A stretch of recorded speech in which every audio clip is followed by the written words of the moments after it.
प्रिय आत्मा, जब कसैले मसँग सोध्छ धन कसरी कमाउने, म मुस्कुराउँछु, किनकि यो प्रश्न सुन्नमा भौतिक जस्तो लाग्छ, तर यसको जड निकै गहिरो छ।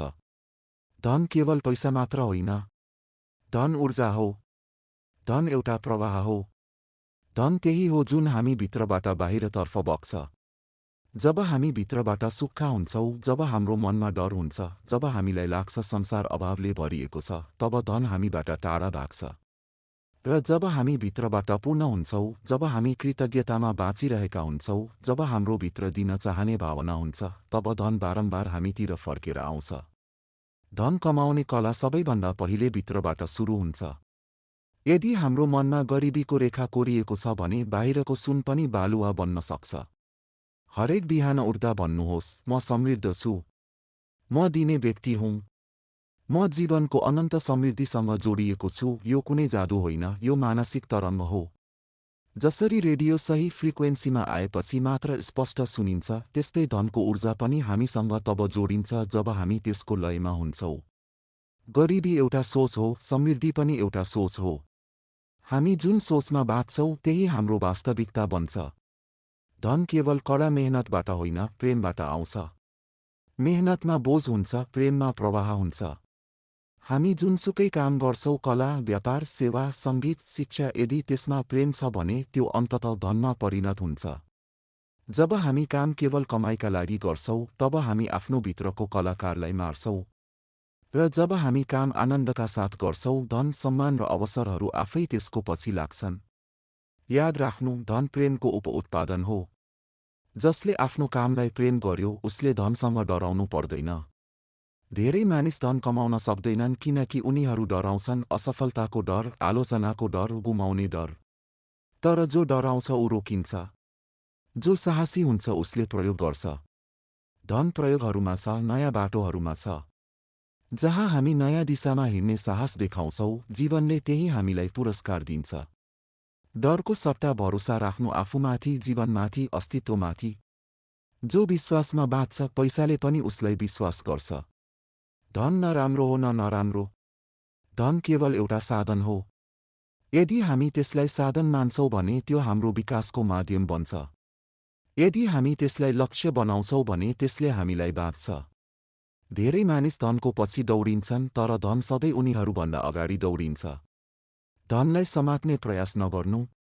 जसरी नदी आफ्नो किनारासँगै बग्छ, त्यस्तै जीवन पनि हामीसँग बगिरहन्छ जब हामी त्यसलाई जबरजस्ती समात्न खोज्दैनौँ। धनमा सन्तुलन चाहिन्छ, न त्यसबाट भाग्नु न त्यसमा डुब्नु।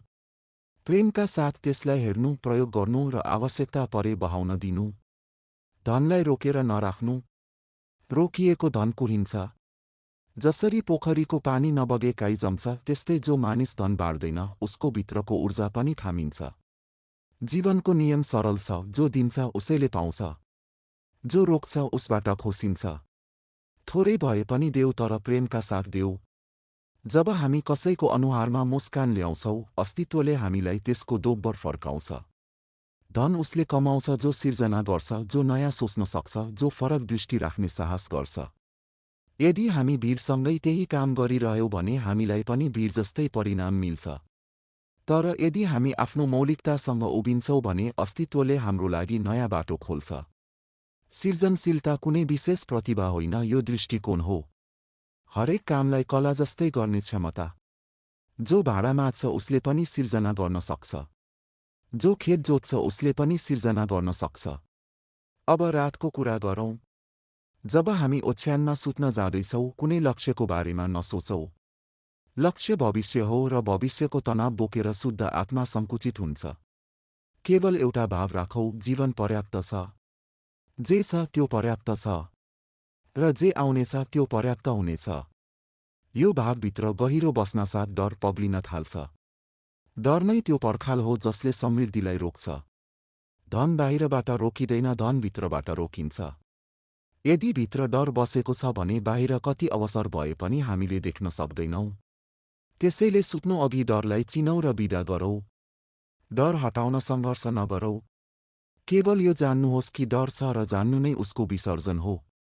अब आफ्नो ध्यान बिस्तारै हृदयतर्फ लैजानुहोस्। हृदय केवल एउटा अङ्ग होइन, यो एउटा अवस्था हो। जब हामी विश्वासमा हुन्छौँ हृदय खुल्छ। जब हामी शङ्कामा हुन्छौँ हृदय बन्द हुन्छ। शुद्ध आफ्नो हृदय खुला भएको अनुभव गरौँ, मानौ कुनै ढोका खुलेको छ र जीवनको हावाभित्र पसिरहेको छ। यस खुलापनमा एउटा अनुभव लगाउनुहोस्, म एक्ला छैनौँ, अस्तित्व मसँग छ। यो अनुभव तर्कबाट आउँदैन, अनुमतिबाट आउँछ। भन्नुहोस्, म जीवनलाई अनुमति दिन्छु कि उसले मलाई समृद्ध बनाओस्। म धन चाहन्छु भनेर नसोच्नु।